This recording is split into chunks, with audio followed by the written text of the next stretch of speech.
আজ আমি তোমাদেরকে বানিয়ে দেখাবো একদম রাস্তার ধারে দোকানগুলির মতো স্টাইলে স্পেশাল ঘুগনি। ওয়েস্ট বেঙ্গলের খুবই জনপ্রিয় একটি রেসিপি, ঘুগনির রেসিপি। আশা করছি আজকের এই ভিডিওটি দেখতে তোমাদের ভালো লাগবে। ঘুগনি বানানোর জন্য প্রথমে আমি মটরগুলোকে 5-6 ঘন্টা জলে ভিজিয়ে রেখেছিলাম। এখন প্রেসার কুকারে সেদ্ধ করে নেব।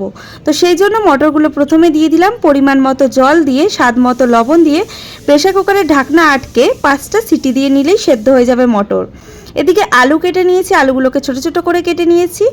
একটা বড় সাইজের টমেটো, একটা বড় সাইজের পেঁয়াজ আর কয়েকটা কাঁচা লঙ্কাকে আমি কুচিয়ে নিয়েছি। এখানে নিয়ে নিয়েছি 10 কোয়া মতো রসুন, 2 টুকরো টমেটো, কয়েক টুকরো পেঁয়াজ আর একটুখানি আদা নিয়ে পেস্ট করে নিলাম মিক্সিতে।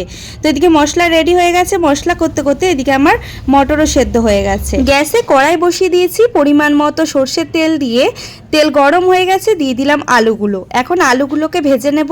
আলুগুলোকে হালকা করে ভেজে নেব। হালকা করে ভেজে নেওয়ার পর দিয়ে দিলাম পেঁয়াজ কুচি। পেঁয়াজ কুচি দেওয়ার পর আলু আর পেঁয়াজ একসাথে হালকা করে ভেজে নেব। তারপরে দিয়ে দিলাম লঙ্কা কুচি।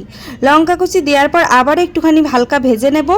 ভেজে নেওয়ার পর দিয়ে দিলাম পেস্ট করে রাখা মশলাটা। মশলাটা দিয়ে এবার ভালো করে কষিয়ে নেব যতক্ষণ না মশলা থেকে কাঁচা গন্ধটা চলে যাচ্ছে। মশলা ভালোভাবে ভাজার পর দিয়ে দিচ্ছি হলুদ গুঁড়ো, জিরে গুঁড়ো, ধনে গুঁড়ো, কাশ্মীরি লাল লঙ্কার গুঁড়ো, এমনি লাল লঙ্কার গুঁড়ো দিয়ে এখন ভালো করে কষিয়ে নেব। এদিকে দেখতে পাচ্ছ কষিয়ে নিচ্ছে আর এদিকে তেলও ছেড়ে এসছে। এবার দিয়ে দিচ্ছি কুচিয়ে রাখা টমেটো দেওয়ার পর দিয়ে দিলাম স্বাদ মতো লবণ দিয়ে ভালো করে এখন কষিয়ে নেব। ভালো করে কষিয়ে নেওয়ার পর তারপরে দিয়ে দিলাম সেদ্ধ করে রাখা মটর দিয়ে আবারও এখন ভালো করে কষিয়ে নেব।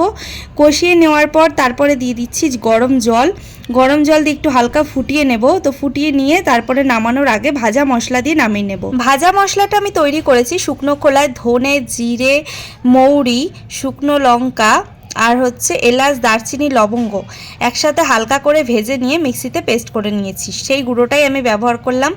এদিকে তোমাদের সাথে কথা বলতে বলতে ঘুগনিও রেডি হয়ে গেছে আর দেখতে পাচ্ছ কতটা সুন্দর হয়েছে দেখতে, খেতেও খুবই সুন্দর হয়েছে। তো আজকের এই ঘুগনির রেসিপি তোমাদের কেমন লাগলো অবশ্যই কমেন্টে জানিও। ভিডিওটা যদি তোমাদের ভালো লেগে থাকে তাহলে একটা লাইক করে দিও। ধন্যবাদ।